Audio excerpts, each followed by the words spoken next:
Hello, everybody, and welcome into another episode of the Hockey Writers Roundtable. I've got Raz here who covers the LA Kings, and of course, so we got to get together and talk about the biggest, I'd say the biggest, well, obviously the biggest trade that's happened recently involving Artemi Panarin. And was rumored to a few different teams interested, but ended up being that it seems like he wanted to go to LA, and the Rangers had to figure out a way to get him there. So, Roz, what do you think about this trade? I mean, gave up probably one of their top prospects in Liam Greentree. Some conditional picks involved as well, conditional on the Kings winning a round. And if they go to the second round, they also get another fourth round pick. But, I mean, Liam Greentree is the biggest piece going to the Rangers. What do you think about just initially the trade? Yeah, I think obviously kind of just what Holland said in his presser, to get something that good, you're going to have to give something up. But I think that Liam Greentree being that main piece in a deal that's getting you a bona fide scoring winger, point per game over the past however many years, leading the Rangers in points. I think it was 7 straight seasons.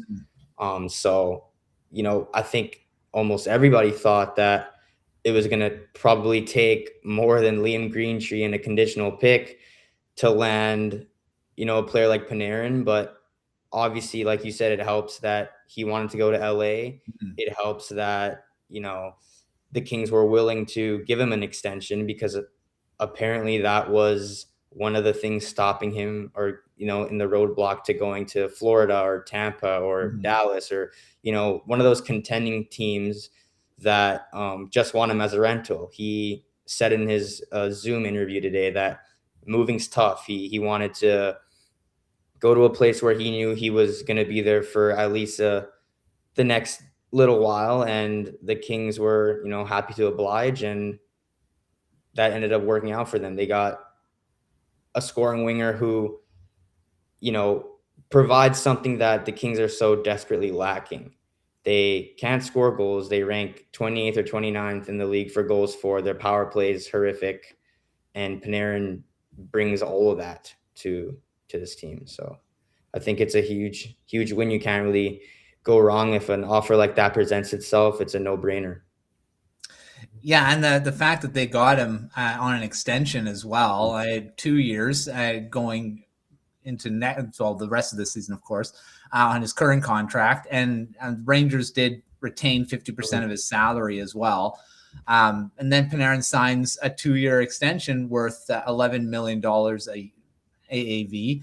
A lot of money for a guy that, the thing is, he's 34 years old, but he's still very productive. Like you mentioned, he's still leading Rangers in scoring the last bunch of years. Is that worth the money for him? I think he's still going to be productive over the next couple of years here. Yeah, I think the length of the extension was everyone's, big problem. There was so much skepticism about whether the Kings were a right fit for Panarin, whether it was worth, all that money, all that term, all the assets you would have probably had to give up, considering what type of player he is. But just how it all played out, you're only on the hook for 2 years now. And if for some reason Panarin doesn't work in LA, there's no reason that they can't get the same value back, if not more, just because of what the return was, and the fact that you'd be sending him to a team that he'll only have a year and a half, I guess, on his next deal. So it wouldn't be too hard to move on from him, I think, if it didn't work out. But 2 years, 34 years old, he'll be 36 at the end of it. Look at Kopitar. I mean, I'm not comparing the two in any way, but age-wise, even Giroux, I think when he was traded to Florida, he was 34 years old. And so it's those types of players that seem to, it takes a lot for them to slow down. And so I don't really see Panarin falling off a cliff in 2 seasons. Yeah, it's true. I mean, it's not like he's fallen off production-wise over the last few years. And I mean, I think he's one of those guys that can still be very, top 6 player, power play, all that stuff. And it wasn't a long term, like you said. It's a very manageable term. If he doesn't work out after next season, well, then you trade him. I mean, again, Yeah. with only 1 year left on his deal again. So, and you could probably still get a pretty good return for him, even If anything, what you gave up for him, right? So right. Yeah, that's true. I want to ask you though, who do you think he's going to play with? Yeah, obviously, I mean, the Kings play as a recording tonight, but Holland said that he's not going to be in the lineup, so he won't get his first game until after the Olympic break. Who do you foresee the best fit, I guess, for him to play with? I think there's a couple different options. I mean, you kind of like this to think about how he would fit with Byfield, but at the same time, Byfield's playing a shutdown role, especially with while Kopitar has been hurt for the past month, and so you don't really want to see Panarin on a line that's in a shutdown role against opponents' top players. You want to put him in a position where he can go to the other side of the rink and dominate there. So I'd say one of Kevin Fiala or Adrian Kempe as his wingers. I think you have to load up one line, especially at the start, just because he's so new and he's trying to, learn the system, get comfortable. And so putting him with the best players, I think, is the best option. But yeah, whether it's Byfield, whether it's Kopitar, whether they, keep Laferriere at center just because now they have so many wings and, they're still light down the middle. I'm sure that Laferriere is still an option. Hiller loves putting him down the middle, and it's not like he's incapable of doing it. So I wonder how, the mix between Laferriere's hard forechecking, going and getting pucks in the corners, works with a Panarin who can not only finish but also facilitate the puck as well. And so I think that's probably a line combination I would try, but definitely one of Adrian Kempe or Kevin Fiala on the other wing. What about Andrei Kuzmenko? I mean, not saying all Russians play well together, but I think the level of creativity would be fantastic. I just don't know how defensively reliable both of those two guys on the same line would be. I mean, we know Kuzmenko's production ability, but also his liability on the other side. And Panarin's not known for his defensive skills either. So, but in a trap system where the Kings are super defensively focused, I wonder if that could still work. I just feel like two players that aren't good at it, and then also add in the fact that Panarin needs to get used to the trap system, at least not at the start. I wouldn't put those two together.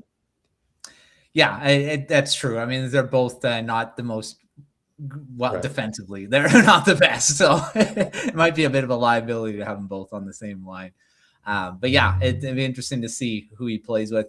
On that note, I mean, the trade deadline, of course, is coming up. March 6th is, there was this roster freeze thing that seemed like it was a bit, I don't know, it was overblown or something, that there was going to be tons of trades. There didn't happen to be many at all, except for the Panarin one and then Bukestad.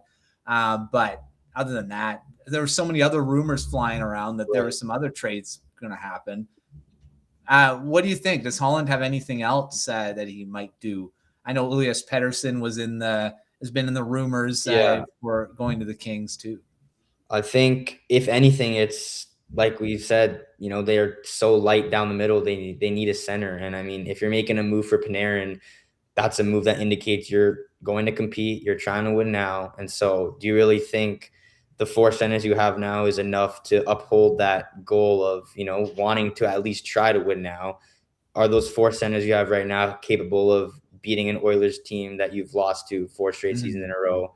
So I think if they, especially since Panarin's salary, or that the Rangers are retaining half of it, they still have the cap space to make another move.